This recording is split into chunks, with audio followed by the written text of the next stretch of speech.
ये जो हादसा हुआ है 9 अगस्त करीबन 10:30 बजे, मेरे पड़ोसी को मैं चीखते बिखलाते हुए, रोते हुए मुझे वो लिपटती है और कहती है कि सब कुछ खत्म हो गया। मैंने कहा क्या हुआ? नहीं, मेरी लड़की ने सुसाइड कर दिया है, ये खबर आई है।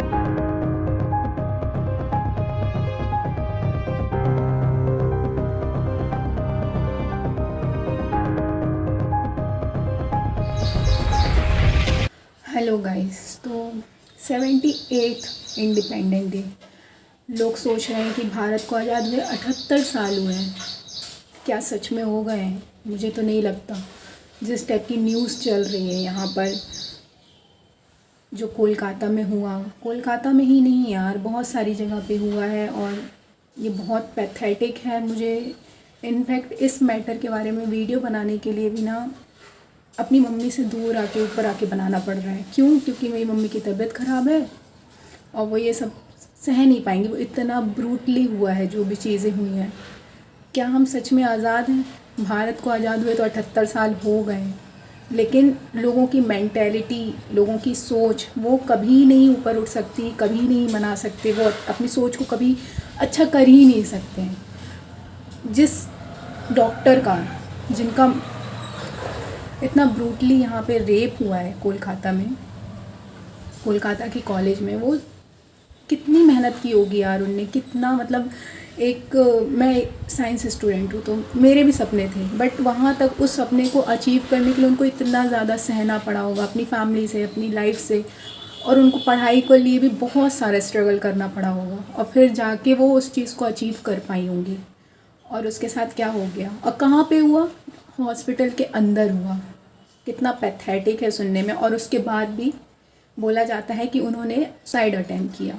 ऑफ कोर्स लोग तो इस चीज़ को छुपाने के लिए करेंगे ही ना, क्योंकि उनकी बदनामी ना हो, उनके हॉस्पिटल का नाम ना ख़राब हो। लेकिन उस लड़की के वो जो थी, उनके माँ बाप का क्या, और गर्ल्स की सुरक्षा का क्या? ऐसे तो बहुत सारे अभियान चलते हैं कि इनकी सुरक्षा, उनकी सुरक्षा। मेंस आजकल मैं देखती हूँ कि बोलते हैं कि फ़ीमेल्स बहुत ज़्यादा सुरक्षित हो रही हैं। मैं मानती हूँ सुरक्षित हो रही हैं, और ये भी बोलते हैं कि मेन सुरक्षित नहीं है, मेल्स सुरक्षित नहीं है। तो ये कौन है फिर? ये कौन है जो ये सब चीज़ें कर रहे हैं? वो उनकी जो पेल्विक गर्डल था, उनके पैर को इस एंगल में, राइट एंगल में तोड़ा गया है यार, कि उनका पेल्विक गर्डल तक टूट गया। उनकी नेक टूटी हुई है, उनका स्टमक के बोन टूटे हैं, स्टमक के इधर के बोन टूटे हुए हैं, उनका लेग फ्रैक्चर है, उनकी आंखों के अंदर से ग्लासेस निकले हैं, उनके ओंठ काट दिए गए हैं। इतना ब्रूटली उनके साथ किया गया, ठीक है। और लोग बोलते हैं कि साइड है यार, उसकी बॉडी के अंदर से 150 ग्राम सीमेन निकला है। आपको पता है, होना चाहिए, होगा क्या, होना चाहिए कि एक मेल सिर्फ एक बार में 15 ग्राम सीमेन प्रोड्यूस कर सकता है। 3 से 4 बार भी करेगा ना तो 150 ग्राम तो नहीं कर सकता, कभी नहीं कर सकता, ठीक है। सिर्फ वही नहीं, इनफैक्ट इंडिपेंडेंस डे में अभी जब सब लोग ना मनाने के लिए बहुत सारी प्रिपरेशन कर रहे होंगे, एक आई थिंक वो यूपी की है एक सिटी, वहाँ पर एक लड़की के साथ 6 साल की बच्ची, यार वो लड़की भी नहीं, वो तो बच्ची थी, उसके साथ किया गया रेप, उसको मार भी दिया गया। क्यों? अपनी क्या ईगो है, क्या सेल्फ इस्टीम है, क्या है, पता नहीं क्या चाहते हैं ये लोग, और क्यों चाहते हैं, क्यों करना है भाई? तुम लोगों को ये सब करना ही है, कहीं और जाके मरो यार खुद। इतना ही नहीं, उसने उस 6 साल की बच्ची के साथ दुष्कर्म करने के बाद उसका मन नहीं भरा तो उसने एक गोट को, एक बकरी को, एक जानवर तक को नहीं छोड़ा, उसके साथ भी वही हरकत करी। कुछ टाइम पहले ना मैंने देखा था कि गाय, जानवरों को भी नहीं छोड़ रहे हैं यार। फीमेल्स सुरक्षित नहीं है। घर से बाहर निकलने के लिए माँ बाप नहीं परमिशन देते। क्यों देंगे? ये सब देखने के लिए थोड़ी परमिशन देंगे।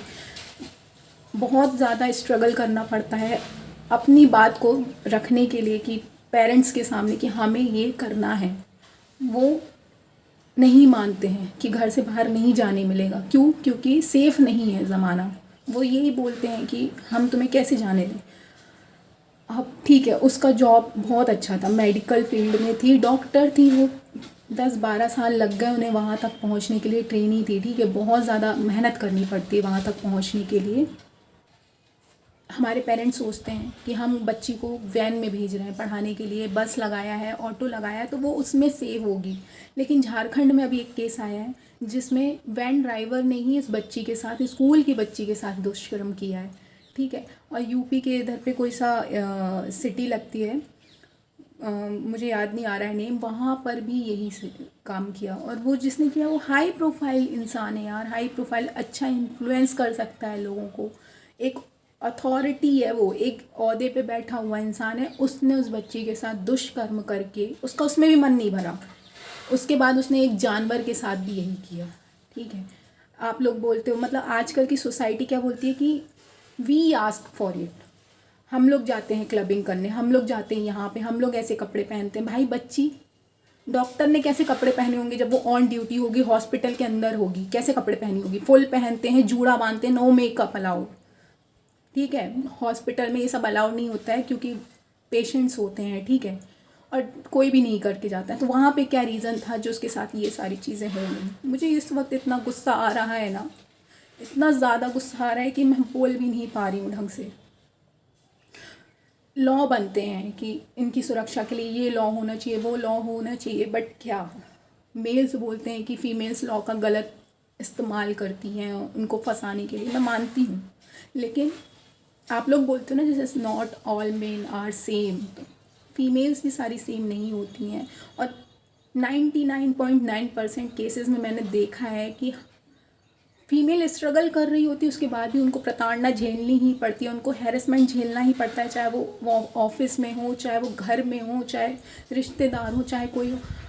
मुझे तो ऐसा लगता है, मुझे बोलने में भी बहुत शर्म आ रही है कि भारत जैसे देश में भी लड़कियां सेफ़ तो नहीं हैं। India is not safe for women, not safe at all. मुझे बहुत शर्मनाक लग रहा है ये बोलते हुए कि हम हमारे ही देश में, हमारे ही घर में, हमारी ही माता जो हमारी भारत माता है, उन्हीं के आंचल में हम सेफ़ नहीं हैं, तो हम बाहर क्या ही सेफ रहेंगे। हमारे घर पे तो भाई 2-2 बेटियां हैं, बाहर जाने नहीं मिलेगा, पढ़ने नहीं मिलेगा, कुछ करने नहीं मिलेगा। और ये सिर्फ मेरी कंडीशन नहीं है, मैं जान रही हूँ कि जिन जिन लोगों ने ये सारी चीज़ें देखी होंगी ना, उन सबको ये लग रहा होगा इस वक्त कि मेरी बच्ची वर्क प्लेस पे भी सेफ़ नहीं है। मैं कॉलेज जाती थी तो हमारे जो टीचर हैं वो ये बोलती थी, फीमेल टीचर्स, कि अपनी सेफ्टी अपने हाथ में। ऑफ कोर्स अपनी सेफ्टी अपने हाथ में है। वो बोलती थी कि बालों में तेल लगा के बिल्कुल चंपू बन के आओ कि लोगों को ना देखना भी पसंद ना हो। मैं अब ये पूछना चाहती हूँ, वो डॉक्टर कौन सा मेकअप करके गई होगी हॉस्पिटल के अंदर जब उसके साथ ये सारी चीज़ें हुई? और वहाँ के डीन इतने पैथेटिक कैसे हो सकते हैं कि वो उस चीज़ को सुसाइड अटैम्प्ट बना दें, कि वो मेंटली स्टेबल नहीं थी तो उन्होंने सुसाइड कमिट कर दिया। अब ऐसा पॉसिबल हो सकता है कि सुसाइड कमिट करे तो उसका नेक बोन टूटा हो, उसका लेग फ्रैक्चर हो, उसकी आँख ख़राब हो गई हो, ब्लीड कर रही थी उसकी आँख यार, उसकी बॉडी। उन माँ बाप का क्या हुआ होगा, उस पिता का क्या हुआ होगा जब वो अपनी बच्ची को ना हाफ अवस्था में देखे होंगे, जिसके जो पैर राइट एंगल में पूरे स्ट्रेचर से नीचे पड़े थे। क्या हुआ होगा? सबसे पहली बात तो उन्हें 3 घंटे तक वहाँ तक उन तक पहुँचने ही नहीं दिया। वो 3 घंटे तक सिर्फ अपनी बच्ची से मिलने के लिए तरस रहे थे। और पहली बात तो उन्हें बताया भी नहीं गया था कि उनके साथ क्या हुआ है। ये बहुत गलत। अब मैं तो चाहती हूँ कि बहुत अच्छा कर रहे हैं जो वहाँ के ट्रेनी डॉक्टर्स कर रहे हैं, कि वो जो भी मार्च वगैरह निकाल, मेरे को तो लगता है इन सब चीज़ों से ज़्यादा आगे करना चाहिए। इतना गंदा लॉ बनना चाहिए ना ऐसे लोगों के लिए, इतना बुरा, इतना बुरा। ये जो उम्र कैद, फांसी, ये सारी चीज़ें जो है ना, ये सब बेफिजूल हैं। ऐसा लॉ बने कि बीच चौराहे में इनको ना खड़ा करके इनका मेन पार्ट ही काट दिया जाए, और उसके बाद भी इनको ज़िंदा रखा जाए सिर्फ दर्द सहने के लिए। ना कोई मेडिकल ट्रीटमेंट दी जाए, ना कुछ, सिर्फ और सिर्फ जिंदा रखा जाए इतना कि ये दर्द सह सकें। इनके साथ ये होना चाहिए। ये केस हुआ है ना, ये फीमेल डॉक्टर जो थी, जब ये निर्भया केस हुआ था तो उस वक्त उनकी एज बताई जा रही है 19 ईयर ओल्ड थी। और वो क्या, मैं खुद छोटी थी यार। मैं सोचती थी कि सुधर जाएगा इंडिया। इस चीज़ के बाद इतना लॉ जब कठिन हुआ था, बन गया था, बहुत अच्छा बन गया था, उसके बाद उस कांड के बाद जो निर्भया कांड हुआ था, तो मुझे भी लगता था कि अब कुछ सुधार आया है, अब कुछ सुधार आया, बट नहीं, कोई सुधार नहीं आया है, कुछ नहीं हुआ है। मुझे ऐसा लगता है कि सच में कुछ नहीं हुआ है। घर के बाहर रात में तो क्या, मैं ऑटो में जाती हूँ, मुझे ऐसा लगता है कि कोई अगर मेल मेरे बगल में बैठा है तो मुझे ऐसा लगता है कि वो टच ना कर दे मुझे कहीं। आपने रिक नहीं किया किसी का, कभी आपने अपनी, आपकी बंदियाँ होंगी, आपकी जीएफ होंगी, आपके घर में माँ बहन सब होगी, कभी आप लोगों ने उनका कंसेंट जानने की कोशिश करी कि वो अगर कुछ काम नहीं करना चाह रही फिर भी वो कर रही हैं? कभी उसके पीछे की भावनाएं जानने की कोशिश करी? नहीं करी होंगी, है ना, क्योंकि आप लोगों का तो काम बन रहा है। रिलेशनशिप में भी होते हैं, हर जगह होते हैं, और बहुत शर्मनाक है, बहुत ज़्यादा शर्मनाक है। आई होप कि उन्हें, और जितने भी केस आ रहे हैं उन सबको जस्टिस सर्व हो, और ऐसा जस्टिस सर्व हो कि जो ये सारी चीज़ें कर रहे हैं ना, उन लोगों की ना रूह कांपे। ये लोग नहीं सुधरेंगे कभी यार, लेकिन करने के पहले ना एक बात दिमाग में आए कि ये लोग बचेंगे नहीं अगर ये लॉ बना तो। ठीक है, अभी तो मेरा कोई भी वो नहीं था यार कि मैं ये वीडियो बनाऊंगी, क्योंकि मेरे को इतना ज़्यादा पैथेटिक फील हो रहा है कि मैं अपने ओपिनियन भी ढंग से नहीं रख पा रही हूँ। बट हाँ, मुझे निकालना था, मुझे अपना बात शेयर करनी थी आप लोगों से। मैं चाहती तो इंस्टाग्राम में शेयर कर देती, क्योंकि वहाँ पे मेरी ऑडियंस थोड़ी ज़्यादा है यहाँ से, बट मुझे ऐसा लगता है कि वहाँ ये जो यहाँ पे जो मैं वीडियो डालूँगी यूट्यूब चैनल पे, तो ये कभी ना कभी तो बहुत सारे लोगों के पास रीच होगी, तो अवेयर तो होंगी, गर्ल्स स्पेशली गर्ल्स अवेयर होंगी कि किसी पे भी ट्रस्ट नहीं करना है, किसी पे भी नहीं, ना फैमिली मेम्बर्स पे, ना रिलेटिव्स पे, ना अपने फ्रेंड्स पे, ना बूढ़ों पे, ना अपने कोवर्कर्स पे, ना कलीग्स पे, किसी पे भी आपको बिलीव करने की कोई ज़रूरत नहीं। इनफैक्ट खुद के बॉयफ्रेंड पे भी नहीं, ना खुद के, किसी पे भी, मैं बोल रही हूँ किसी पे भी, मतलब किसी पे भी नहीं। आप वीडियो देखिए, 1000 वीडियो पढ़िए कि पिता ने अपनी बेटी के साथ ये किया, भाई ने अपनी बेटी के साथ ये किया। किसी पे भी भरोसा मत करिए।